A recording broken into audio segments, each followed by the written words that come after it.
আমার নবী ওই মক্কা ছেড়ে আসা মুহাজিরিনদেরকে মদিনার জমিনে কিভাবে পুনর্বাসন করলেন।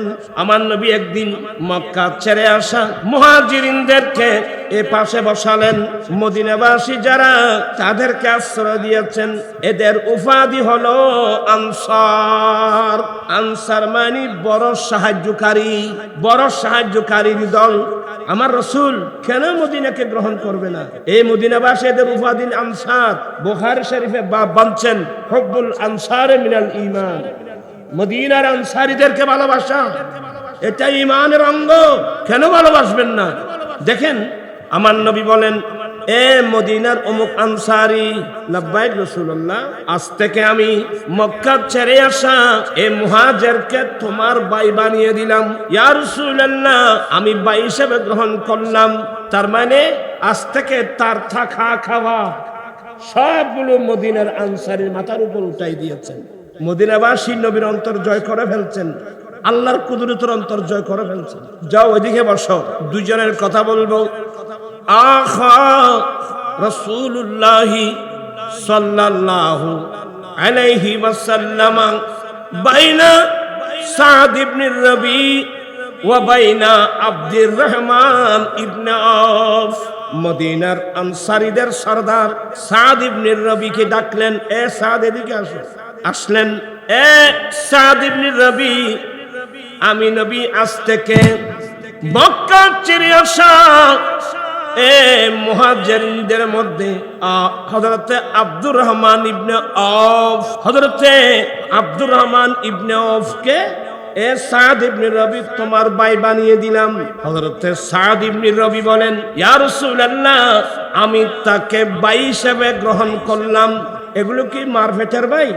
আজকে তো এখানে অনেক আছেন, ভাইকে ভাইয়ের সম্পদ দিচ্ছেন না, ভাইকে বোনের সম্পদ দিচ্ছেন না, এক হাত জায়গার জন্য ভাই ভাইকে চুরি মারতেছে। কি আদর্শ শিখছেন? আমরা কি আদর্শ শিখলাম? এ মদিনাবাসী থেকে আদর্শ শিখুন। আজকে আমার রাসূল মদিনাকে বুকে নিয়ে আসেন, কিয়ামত পর্যন্ত মদিনাকে বুকে নিয়ে থাকবেন। মদিনাবাসী আমার নবীর অন্তর জয় করে ফেলছে। আমার ভাইয়েরা, হযরতে সাদ ইবনে রবি, এ সাদ ইবনে রবি, আমি আজ থেকে আব্দুর রহমান ইবনে আওফকে তোমার কি বানিয়ে দিলাম? ভাই বানিয়ে দিলাম। ইয়া রাসূলুল্লাহ, আমি ভাই হিসেবে গ্রহণ করলাম।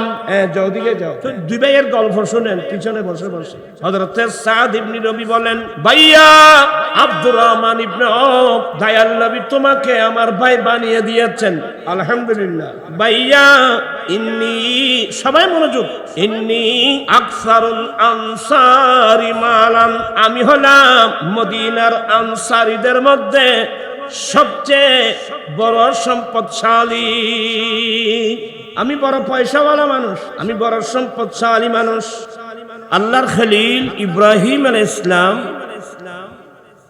আল্লাহর কাছে অনেক দোয়া করেছেন, তার মধ্যে একটা দোয়া, আয় আল্লাহ, তাদের মধ্য থেকে, এখানে তারা মানে ইসমাঈল আলাইহিস সালাম, আয় আল্লাহ, তুমি তাদের মধ্য থেকে তাদের কাছে এমন একজন রাসূল প্রেরণ করো, যে রাসূল তাদের কাছে তোমার আয়াত তেলাওয়াত করবেন। এক নম্বর, ওয়া ইউআল্লিমুহুমুল কিতাবা, সে রাসূল তাদেরকে কিতাবের তালিম দিবেন। ওয়াল হিকমাতা, হিকমত শিখাবেন। ইলমুল হালাল, ইলমুল হারাম শিক্ষা দেবেন। বিজ্ঞান শিক্ষা দিবেন।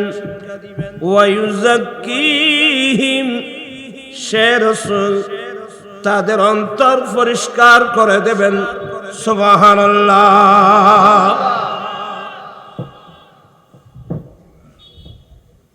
এজন্যে মহান রব্বুল আলামিন কোরআনে পাকে বলছেন যে, কুল রব্বি জিদনি ইলমা,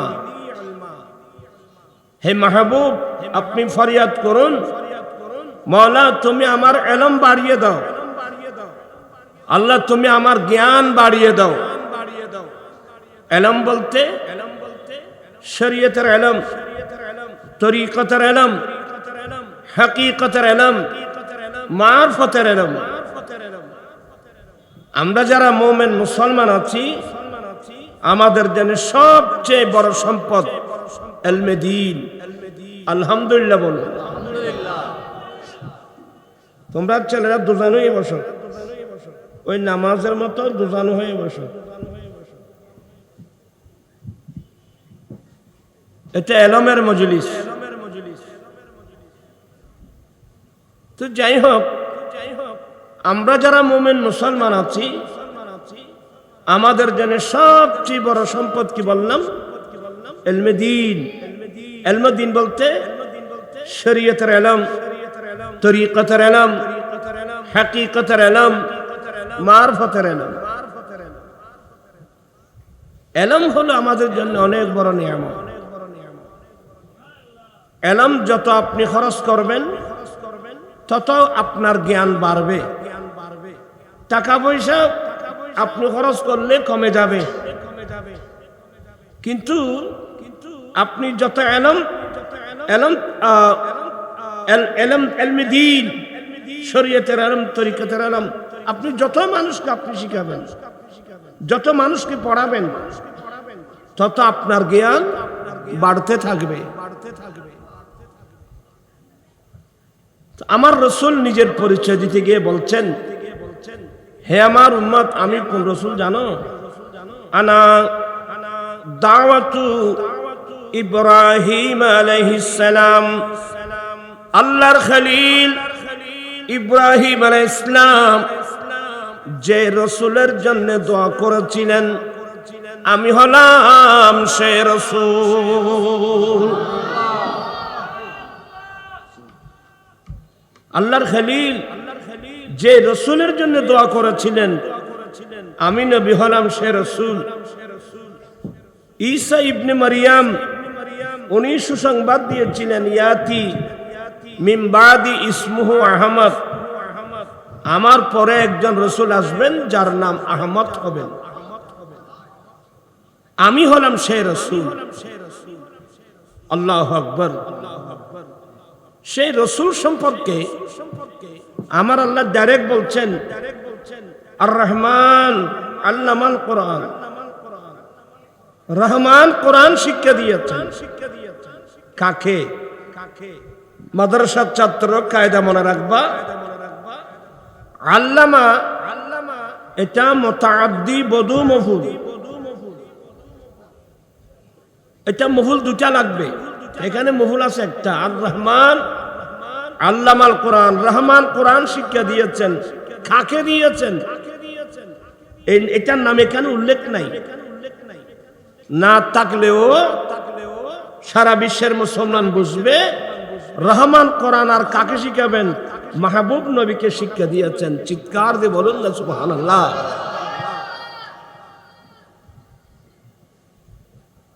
আল্লাহ নবীকে কোরআন শিক্ষা দিয়েছেন। আর কোরআন শরীফ এটা কেমন কিতাব? অপরায়তের মধ্যে বলা হয়েছে তিবিয়ানান লিকুল্লি শাই। হে রাসূল, আমি আপনার কাছে যে কিতাব নাযিল করেছি না, এটার মধ্যে সৃষ্টির শুরু থেকে শেষ পর্যন্ত প্রত্যেক কিছুর বিস্তারিত বর্ণনা এই কিতাবের মধ্যে আছে। এই জন্য তো আমার রাসূল ঘোষণা দিয়েছেন, আনা মদিনাতুল ইলমি ওয়া আলিয়ুম বাবুহা। আমি নবী জ্ঞানের শহর, এই শহরের দরওয়াজা আলী। আমার নবী ঘোষণা দিয়েছেন, আনা দারুল হিকমতে ওয়া আলিয়ুম বাবুহা। আমি বিজ্ঞানের ঘর, এই ঘরের দরওয়াজা আলী। আমার রাসূল বলছেন, বুইসতু মুআল্লিমা, আমি শিক্ষক হিসেবে প্রেরিত। এবার বলুন, যেই নবী সারা পৃথিবীর শিক্ষক, যেই নবী সারা পৃথিবীর শিক্ষক, আল্লাহ আমার নবীকে কত ইলম দান করেছেন। আমি অনেকবার বলেছি, আমার রাসূল হলো ইলমের শহর, আমার নবী বিজ্ঞানের ঘর। তো মহান রব্বুল আলামিন সেই রাসূলকে পাঠিয়েছিলেন মক্কাতুল মুকাররমা। কোথায় পাঠিয়েছিলেন? মা আমেনার ঘরে, মক্কাতুল মুকাররমা। কিন্তু মক্কাবাসী তো আমার নবীকে মূল্যায়ন করতে পারে নাই। এই মক্কার মানুষ রহমতের বান্দার, নিয়ামতের বান্দার, রাহমাতুল লিল আলামিন, সবকিছু যাকে দিয়ে পাঠিয়েছেন আল্লাহ তো ওনাকে মক্কার জমিনে পাঠিয়েছেন। কিন্তু মক্কাবাসী কি তার মূল্যায়ন করেছিল? আপনার কথা বুঝেন না মনে হয়। মক্কাবাসী তাদের মূল্যায়ন করে নাই। এমনকি আবু জেহেল, আবু লাহাব, উতবা, সাইবা, ওয়ালিদ বিন মুগীরা, এ জালেম কাফের নবীর উপর এবং নবীর যারা কলমা পড়েছেন তাদের উপর নির্যাতনের স্টিম রোলার চালাচ্ছিল।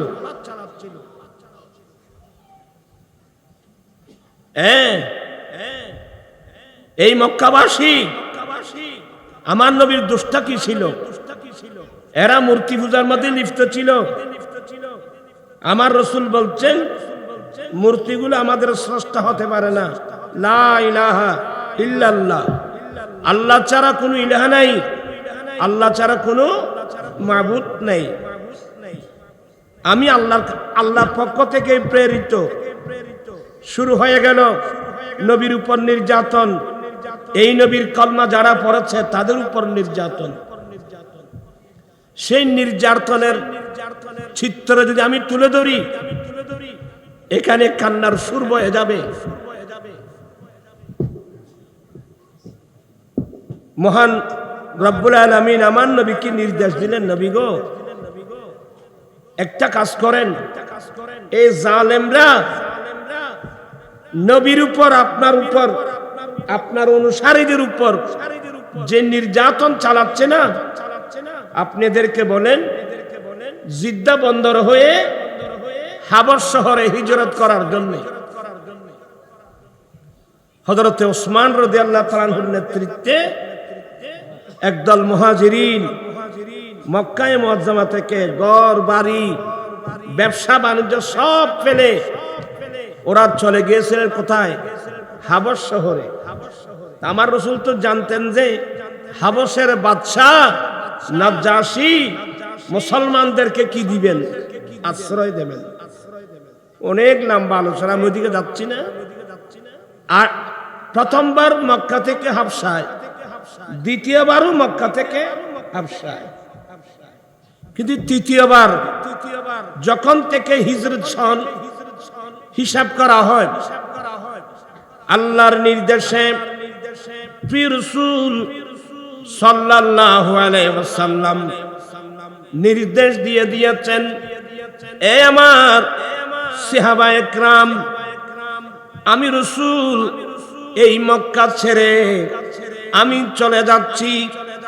তোমরা সবাই ঘর বাড়ি ব্যবসা বাণিজ্য ফেলে তোমরা সবাই হিজরত করে চলে যাও।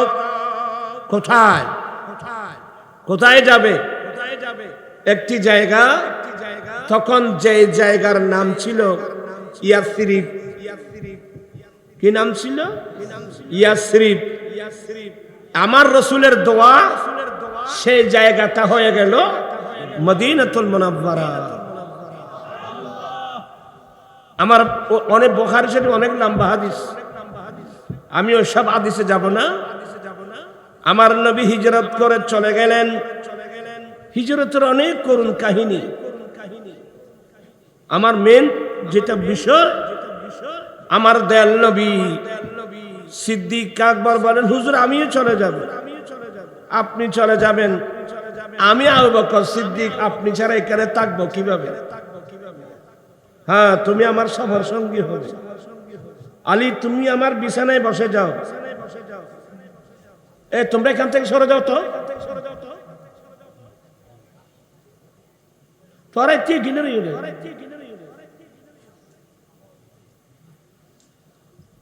আলী সবাই আমাকে মারার জন্য। তুমি আমার বিছানায় শুয়ে পড়ো, আমার চাদরটা গায়ে দিয়ে আমি তোমাকে রেখে যাচ্ছি কি জন্য জানো? আমার ঘরের মধ্যে অনেক মানুষের আমানত আছে, বরঞ্চ এখানে যারা আমার ঘর ঘিরে ফেলছে এদেরও অনেকের আমানত আমার ঘরের মধ্যে আছে। আমার নবী চাইলে তো সেদিন আমানত গুলো নিয়ে যেতে পারত। আজকাল মানুষ কার আমানত আবার কথা করে মিট দিতে হয়। কিরে তোরার কি জানি,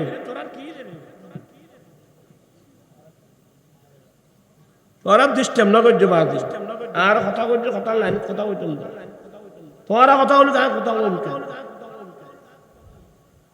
আর তোরা বই যারা তোরা কি গারই তরকারির তুন বর কথা বেশি হলি ভাই, তরকারি খাওয়া যাইতো না। বলতে চাচ্ছিলাম এদেরকে ছেলেদেরকে বলছি আর কি, আমার ভাইয়েরা, আলী তুমি আমার ঘরের মধ্যে যাদের আমানত আছে এই আমানত গুলো প্রত্যেক মানুষের ঘরে ঘরে পৌঁছে দিয়ে তুমিও চলে আসবা বলে দিয়েছেন। কোথায় যাবে?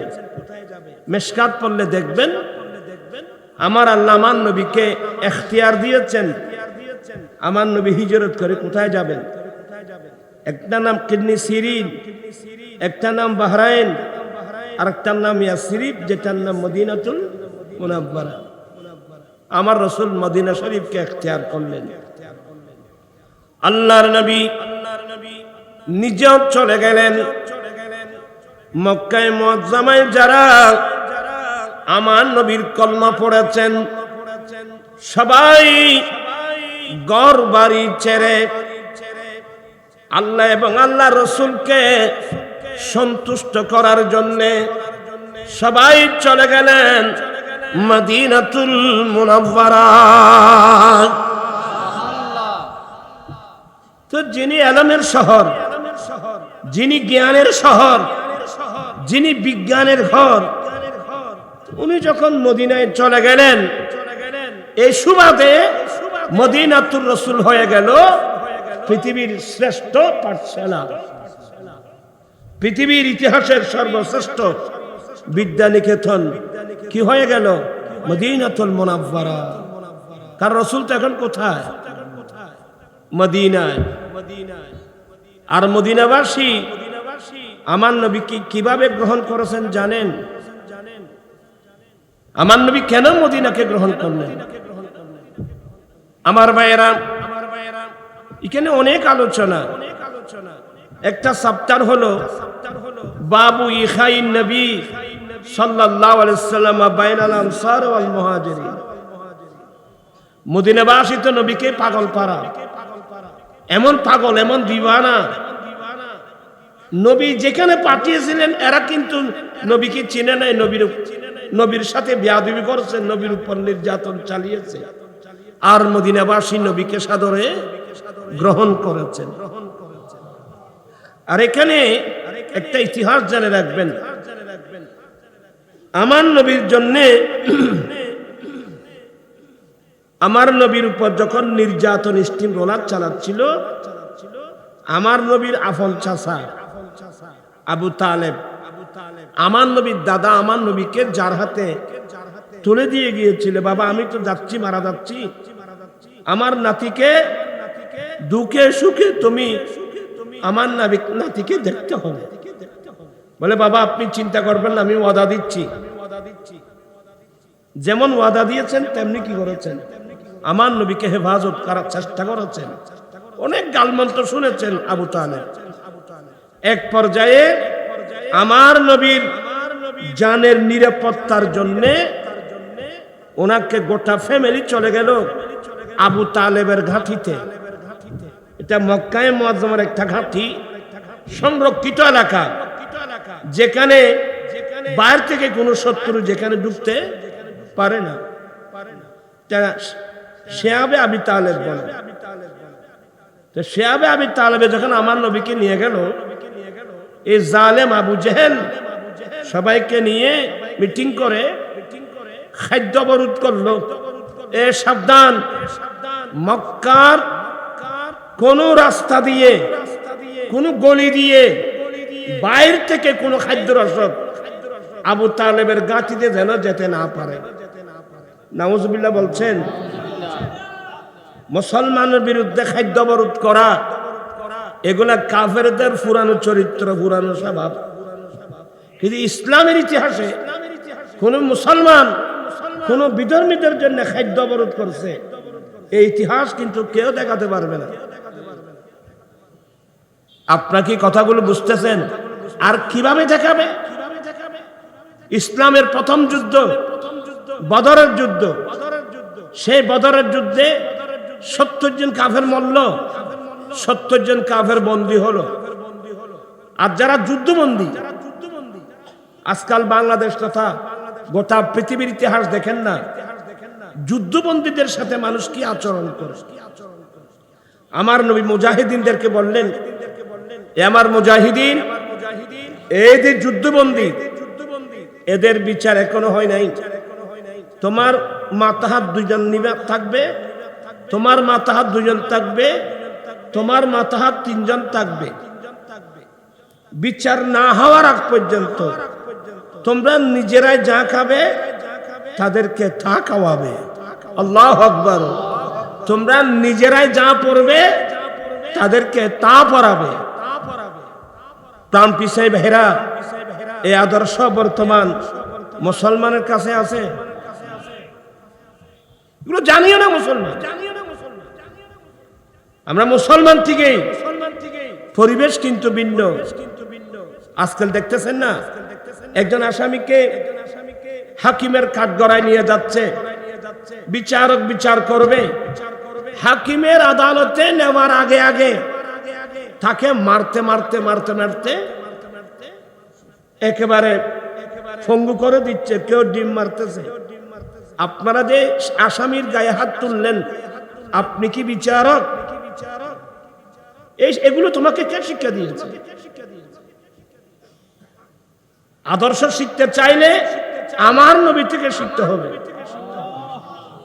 সেদিন তো চাইলে, এরা তো যুদ্ধবন্দী, আল্লাহর শত্রু, নবীর শত্রু। এর চেয়ে বড় দুশমন পৃথিবী তার আছে? আমার নবীর নির্দেশ কি?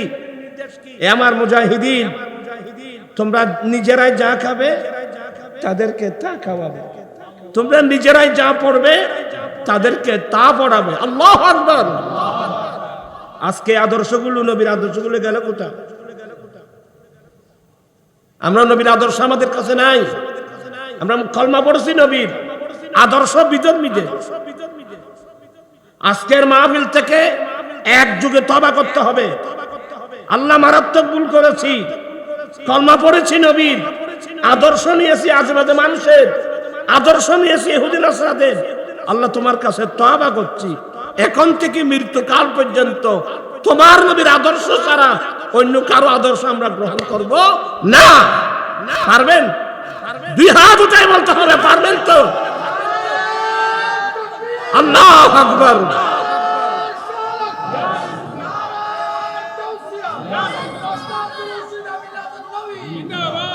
আমার জীবন মরণ সাজাবো মাদানী রঙে, আমার জীবন মরণ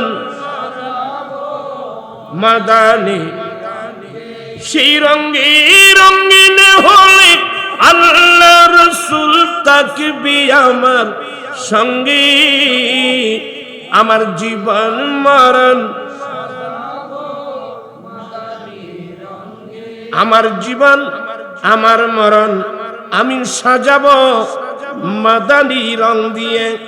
মাদানী রঙের অর্থ হলো আমার দয়াল নবীর সুন্নাত দিয়ে।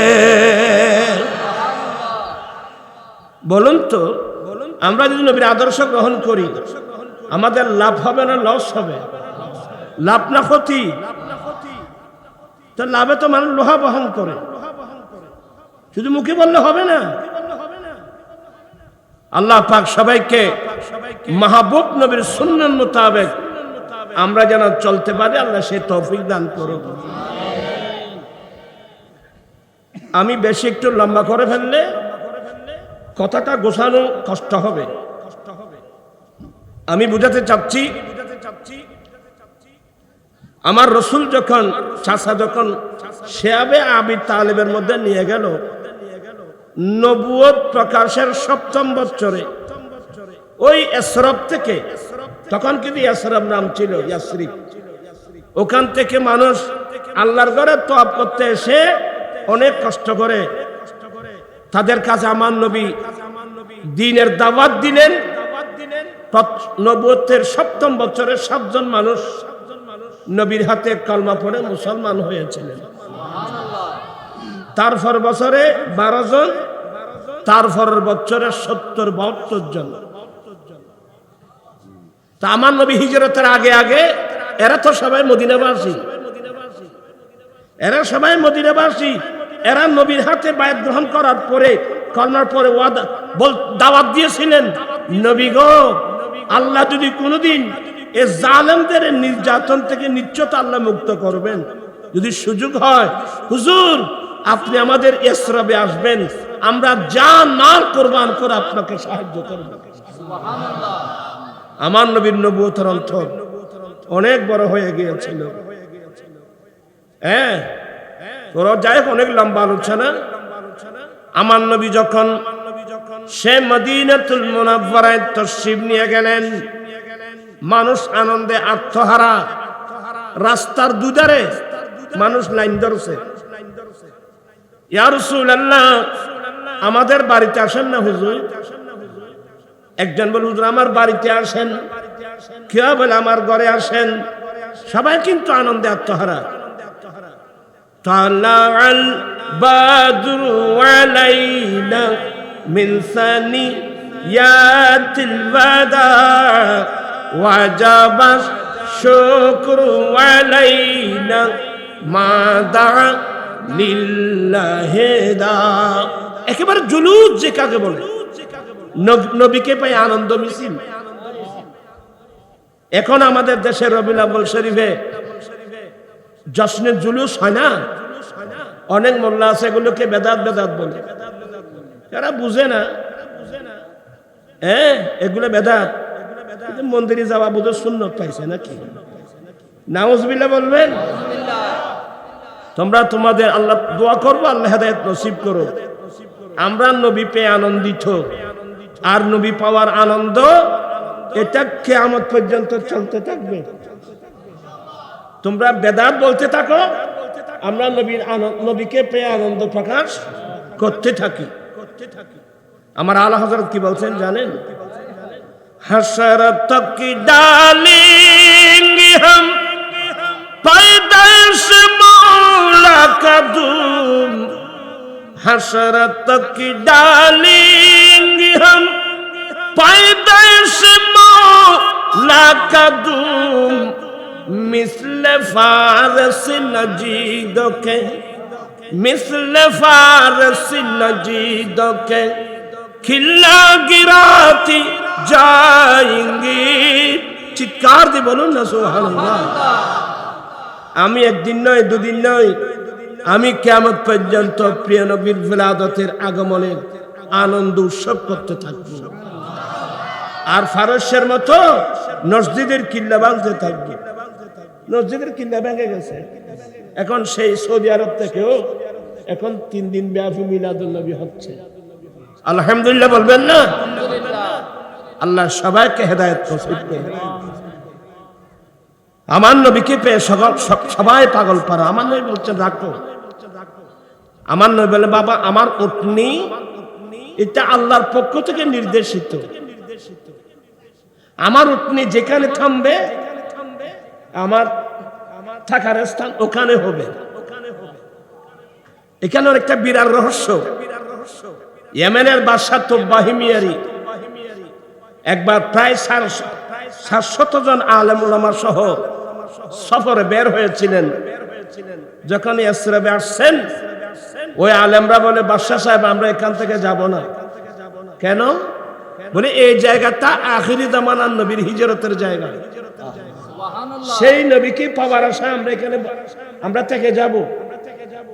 বাদশা বলে আমি তো চলে যেতে হবে, রাষ্ট্রীয় জিম্মাদারি। আচ্ছা, তো আমি আখিরি জামানার নবীর বিষয়ে আমি কি করতে পারি? ইনি একটা দোতলা বাড়ি করে দিলেন।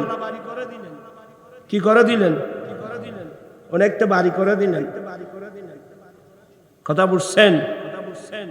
বিশেষ করে মক্কায় মুআজ্জামায়, যে এই জায়গায় আখির জামানার নবীর বিলাদতের জায়গা, এখানে ওখানে একটা দোতলা বাড়ি করে দিয়েছেন।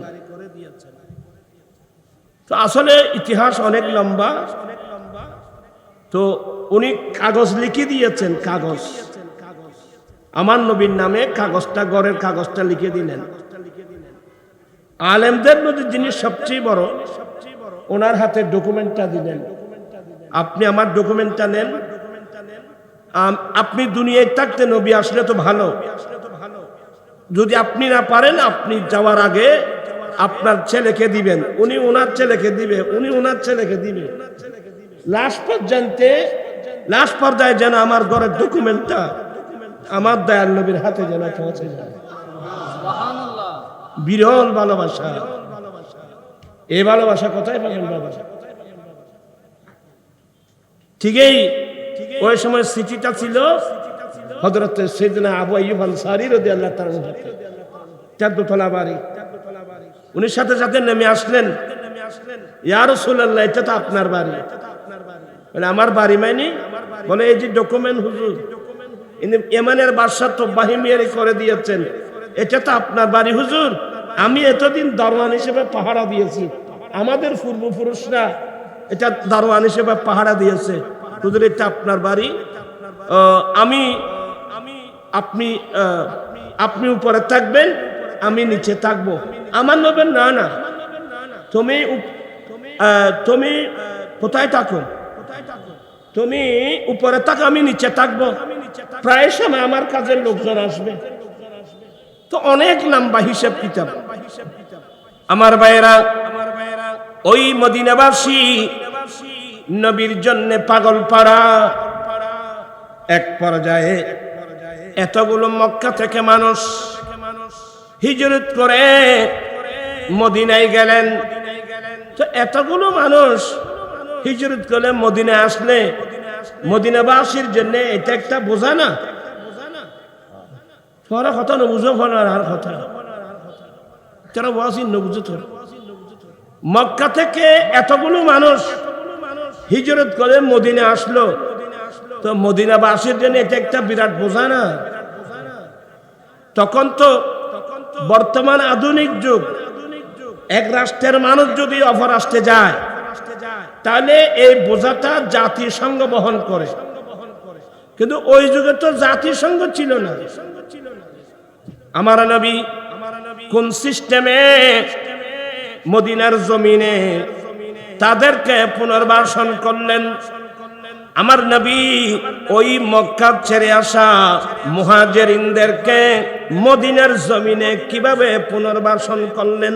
আমার নবী একদিন মক্কা ছেড়ে আসা মুহাজিরিনদেরকে এ পাশে বসালেন। মদিনাবাসী যারা, তাদেরকে আশ্রয় দিয়েছেন। এদের উপাধি হলো আনসার। আনসার মানে বড় সাহায্যকারী, বড় সাহায্যকারীর দল। আমার রাসূল কেন মদিনাকে গ্রহণ করবে না?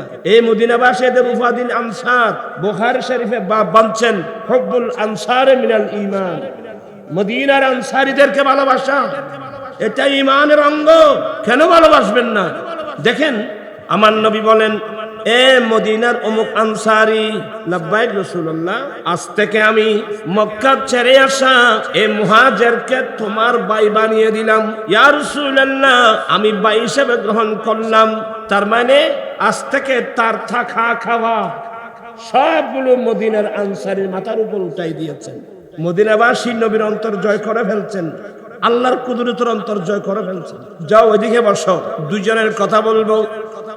আখা রাসূলুল্লাহ সাল্লাল্লাহু আলাইহি ওয়াসাল্লাম বাইনা সাদ ইবনে রবি ওয়া বাইনা আব্দুর রহমান ইবনে আওফ।